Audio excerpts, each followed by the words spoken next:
menyaksikan bersama, ada teman-teman Gus Durian Jambi, ada teman-teman PMI, ada GMKI, lembaga keumatan lainnya, hadir juga beberapa Bung Martin dari aktivis Muhammadiyah, tentang bagaimana moderasi beragama yang relevan kita lakukan di Provinsi Jambi ini. Saya pikir itu pengantar dari saya. Waktu dan tempat dipersilakan, Prof.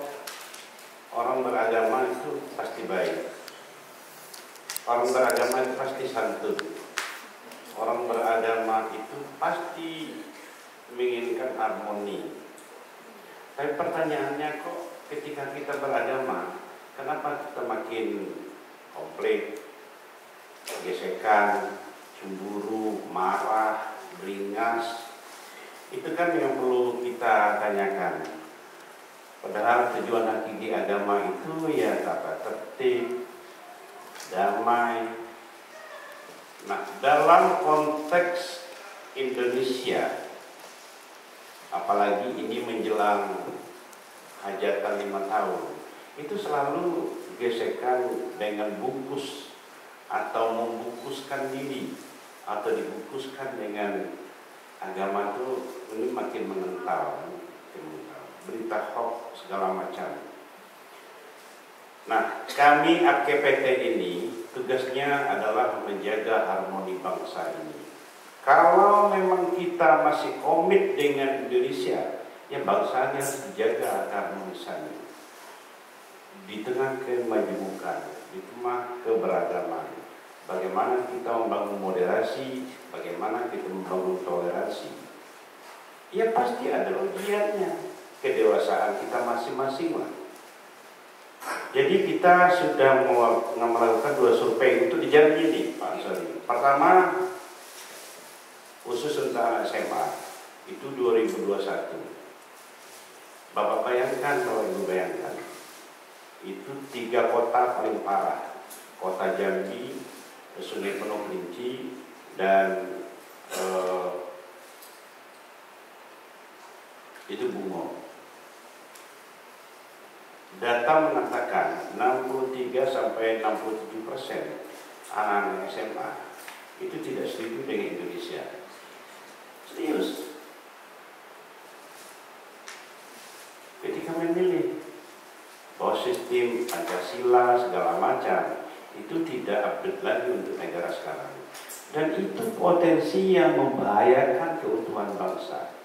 Dan ini bibit-bibit, bayangkan bibit ini setelah SMA mereka masuk kuliah, mereka mengorganisir diri, nanti bekerja, di otaknya sudah tertanam pandangan-pandangan radikalisme itu. Insyaallah bulan depan kita rilis lagi. Kita survei di 5 kota kabupaten. Pokoknya FKPT, Forum Koordinasi Pencegahan Terorisme, selalu melakukan update. Dan kita mendatangi simpul-simpul itu. Kemarin kita mendatangi Merangin, kita berbicara dengan Pak Bupati, kita sampaikan bahwa Merangin ini pernah didatangi oleh berapa kali oleh orang yang sangat anti Pancasila. Salah satunya Abu Bakar Ba'asyir. Jambi kita jangan mengatakan Jambi aman. Jambi ini kota provinsi menjadi transit paling aman. Dulu Nurdin Top itu sampai 6 bulan di Jambi. Teorinya kalau orang sudah ada orang datang, berarti ada yang melindungi, ada yang mengamankan. Itu meruntang rantung dari Tanjab Barat ke Muara Jambi, ke Tebo, ke Bungo, bolak-balik. Dulu pernah juga sampai Malaysia, Dr. Azhari. Dan waktu Polda Pak Mulis dulu kita pernah menyampaikan, dan beliau pernah menyampaikan juga bahwa di pergeseran kelompok-kelompok ini itu dari Muara Jambi, Batanghari, Tebo, Muara Jambi, Batanghari, Tebo. Pergeseran kalau dibilang pasukan salah lagi kan. Gitu. Nah, orang-orang inilah yang selalu menyebarkan pandangan-pandangan radikalisme yang menyebarkan pandangan-pandangan intoleransi di tengah masyarakat. Dan gejala itu diperkuat oleh media sosial, menjamurnya TikTok, menjamurnya Facebook, kemudian menjamurnya lewat IG. Orang menyebarkan paham-paham intoleransi di tengah masyarakat. Saya selalu menyampaikan di mana-mana. Dulu guru matematik saya di Utapea, karena rata-ratanya umum yang nama Melayu tidak ada yang jago di matematika dan IPA untuk masih SD. Pasti yang jago IPA itu pasti orang Batak. Nah kalau sudah ngajar, ada Ibu Ligor juga nama. Kita kan kalau eksak itu lemah, Pak Kiai. Kita ini jago di ilmu sosial. Waktu itu zaman itu ya kalau mau pulang isi matematik, kalau bisa silakan pulang. Nah kepala kita ini dihantuk ke dinding, bengkak. Begitu pulang, nangis kita, masih SD. Bapak kita tidak nanya, siapa yang mukul? Apa kata bapak kita? Emak kita, makanya jangan lolo belajar. Ya, orang tua kita. Ya makanya tidak marah, siapa yang nanya? Makanya belajar nak biar pintar. Begitu tuh tolerannya orang dulu kan. Tapi kalau sekarang, siapa ibunya? Agamanya apa? Batak pasti. Ayo nanti datang LSM tidak jelas mulai ngangkat isu-isu itu kan. Jadi pergeseran itu luar biasa sekarang. Pergeseran cara pandang orang beragama, pergeseran cara pandang bagaimana cara memahami agama. Makanya penting moderasi beragama di situ, mengubah cara pandang. Dan itu yang selalu saya dari PMII dulu 2 periode di Ansor sampai di NU dididik, di GP Ansor dididik, diberi pandangan-pandangan moderasi. Yang penting kita ini ada komitmen bersama, ada Undang-Undang Dasar 45, ada Pancasila, ada regulasi.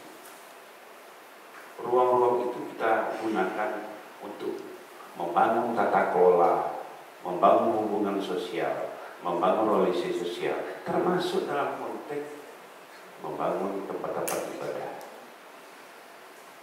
Jadi Bapak sekalian, sekarang ini kalau kita bicara data, kita ini prihatin kondisi hubungan sosial di tengah masyarakat, semakin mengerasnya intoleransi di tengah masyarakat. Makanya ngomong, saya di Unja 4 kali diundang, saya sampaikan juga, kalau kita ingin membangun Indonesia, kalau bisa, jangan berteman sama-sama Batak lah.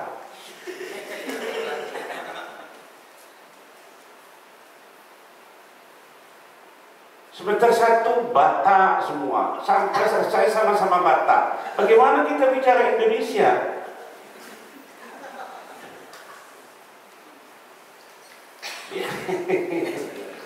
Pak Benson, Kerinci gitu juga. Sebentar satu sampai selesai sama-sama Kerinci itulah. Bagaimana ini? Kalau kita nggak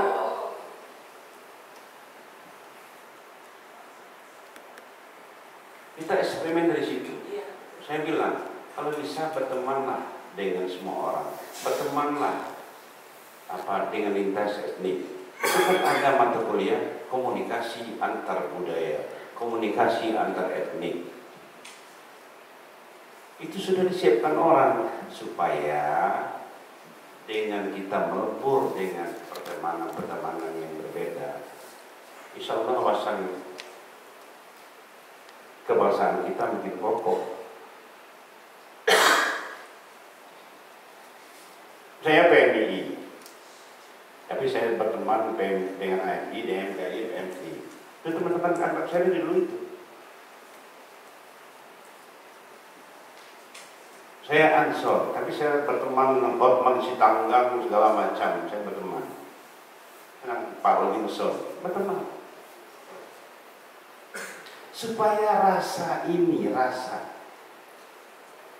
masalah rasa. Toleransi itu kita bangun dari hal yang kecil-kecil. Saya jujur, saya terinspirasi oleh Gus Dur.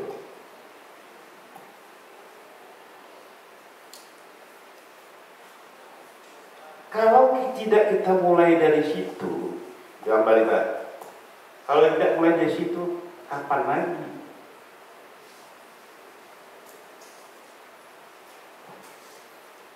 Kalau kita komitmen untuk membangun harmoni